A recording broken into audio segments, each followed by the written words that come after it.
faith, sa mga knowledge. Asa sila mabilong, dito naka-discovery ko through the labi na ka ng after the baptism, yun na po sila sa layo ko na secondary, from elementary to secondary to college to cycle. Salamat sa open mind. Labi na sa mga takol mga verses for one. For come and see and follow me. More on focus dia alam sa ta. Salamat sa inyo. Sa inyong mga orasa, gusto ka na ng atong buhay ayos na mga kata. Kaya ako kaya na itabang usap. Kada ko na itong ibato na mga komisyon. Ako lang pamayo sa inyo kanan. Yan po ang aking ibato sa mga plug. Sa mga kabutiran na lugar na salamat sa tanan po, gabi na sa nagdumalaw sa mga traders na ako sa akong side po na first time ko naka-attend ng seminars na sa ini.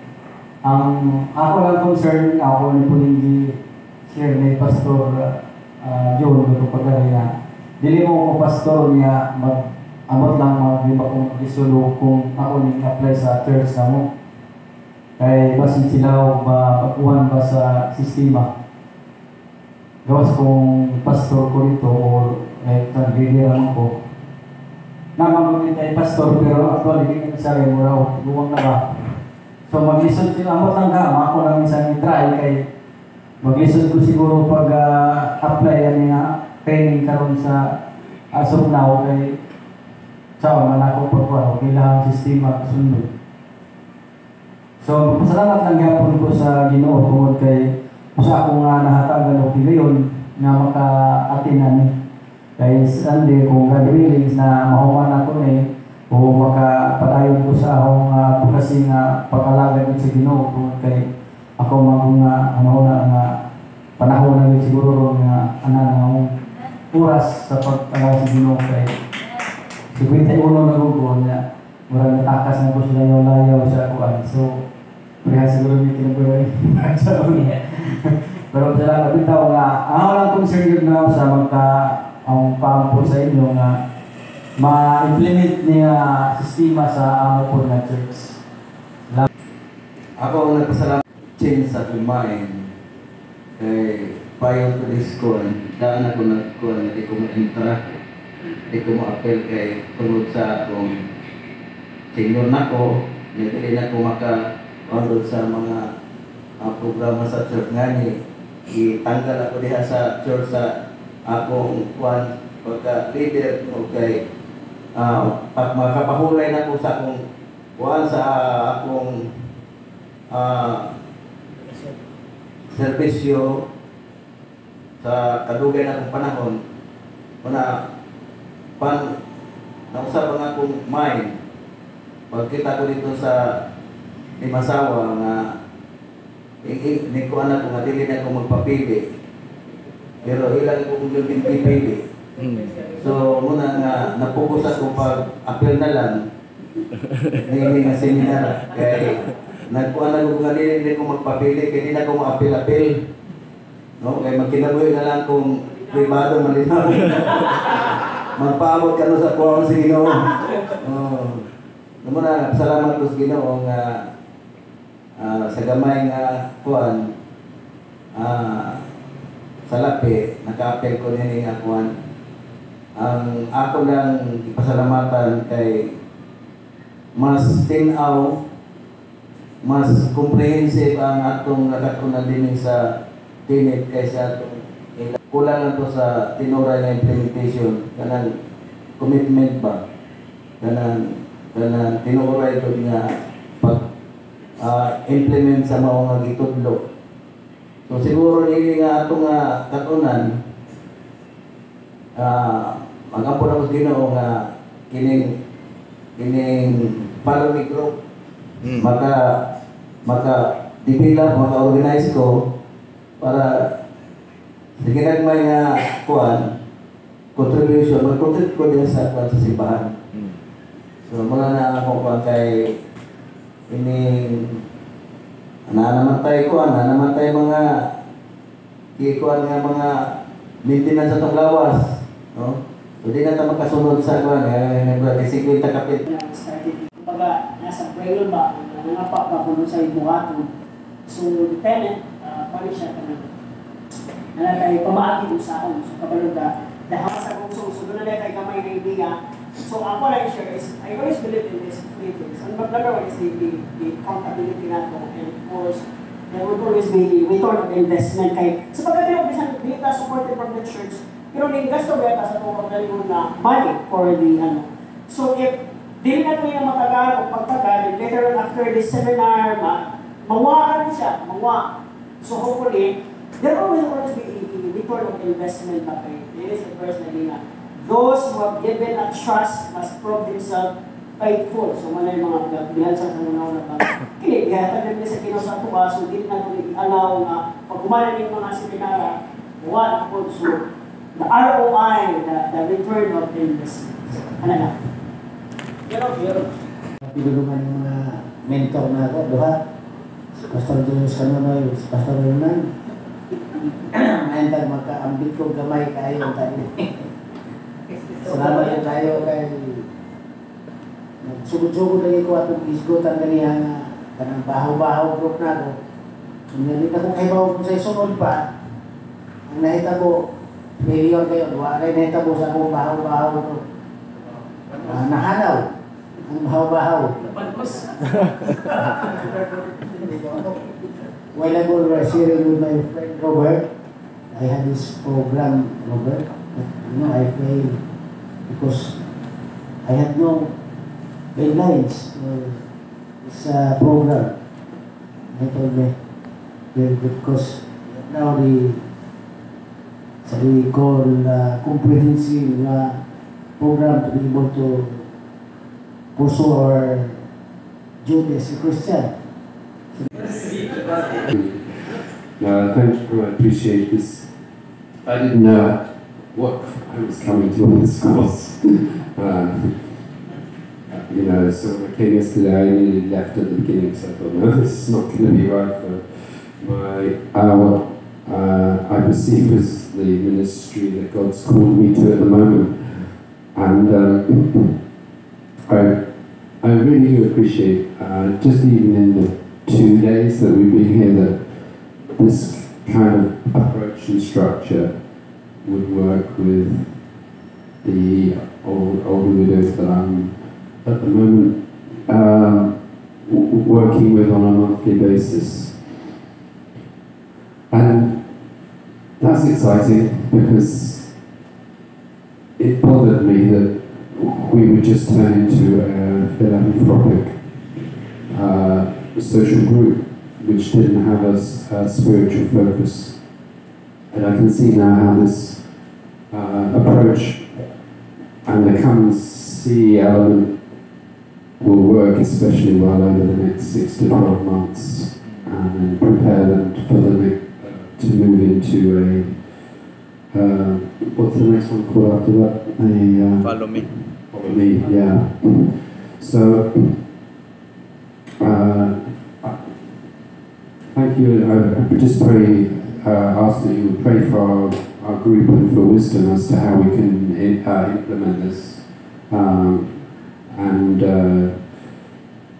follow God's lead on this. So it's encouraging, and I've had a lot to think about. I needed to go away and absorb it all and just pray over it, because there's a lot of input over just 2 days.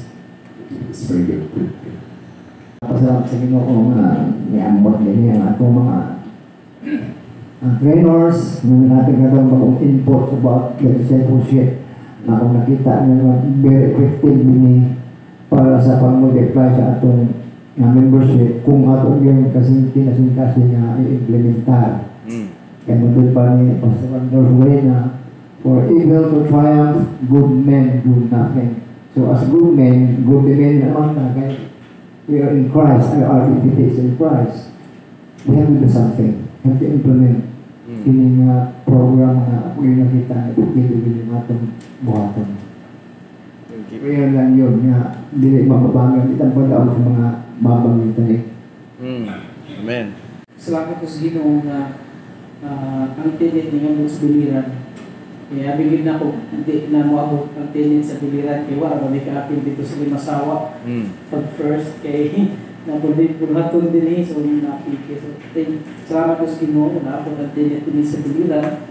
Kaya medyo damo-damo po may ginakaapin din. For me, ang paglantaw sa program sa tinig, dako kay ni og kahimuhan, especially sa mga ministry po current ministry sa kalususan ug sa magtarangan. Ako personally na ko gi-disciple yun nga usa. Pero ang akong problema unsa nga steps o unsa yung mga lakang mga himuon ako para sa iya nga mas mo-grow pa siya. So wala akong problema.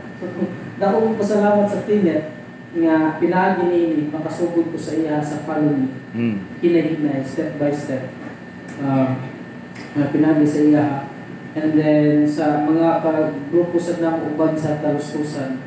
And as kami po ni si Robert as partner sa Widow Ministry. So maka-start sa kami together to work out sa para sa Widow Ministry. Kung sa unang mas mo lago pa ang Widow Ministry. Especially sa sila na nag-handle with ini. Kaya ako shoulder mo ko sila.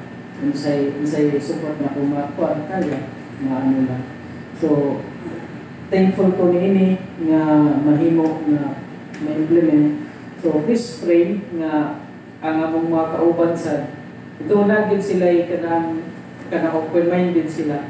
Pero please pray lang gihapon nga masabta nila as we implement ni sir.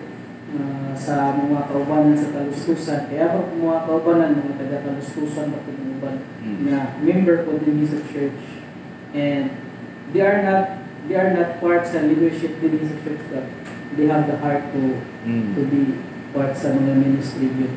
So, please pray po sa mga church kay inahinay po ng mga church na in love sa mga ministry, especially ang mga members. So, dako di siya nga katubagan namo din sa Christ Baptist Church nga dugay na gid pinanghinyak na ang mga members ma-inlove o mag-minister, mag-disciple. So karon na ang mga members gud kabuhat yan.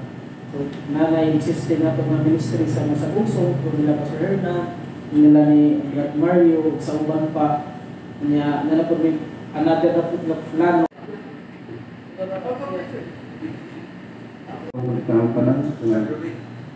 Sa dianin yung grupo wa ganda po yung plano ng mga opil. Pag nga rin ako tagaan mo dahil mo kini.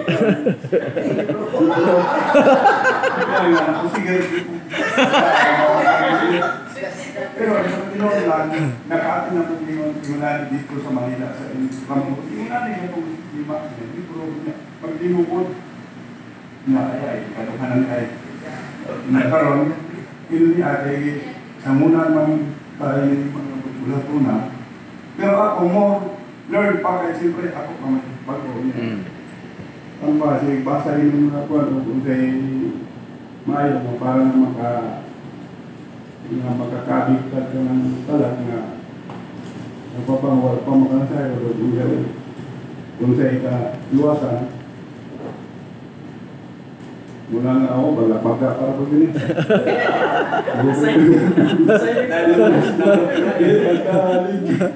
Usa ka po.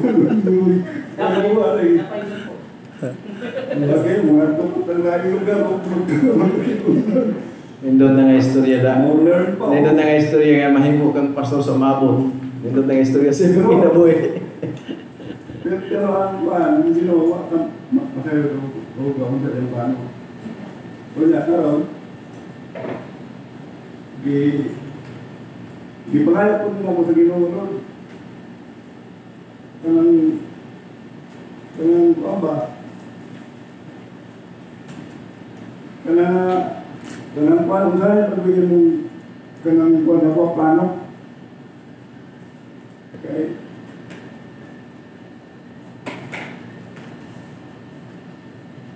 Kaya masige ko, pag nagkuhan pa ako sa nagkuhan ko, kaya kailangan pag-murag ang kwarta ang akong pinaka-Diyos. Ang pangutana, ang kwarta ba makaluwas ba na siya sa kuha? O niya, paano nahipalayo na hinanggo niya.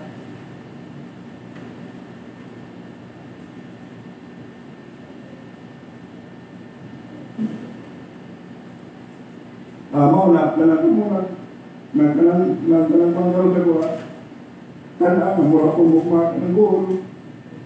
Kaya kailang ba mo tatanong ba tungkol sa pilay? Ano ba ito mo nagkalang pa matatanaw mo mag-goal tungkol kayo nakita ninyo nga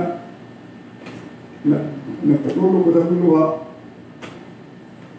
Pero kanang po, karoon pa rin kung makasulti ka ng tuwan ko namin.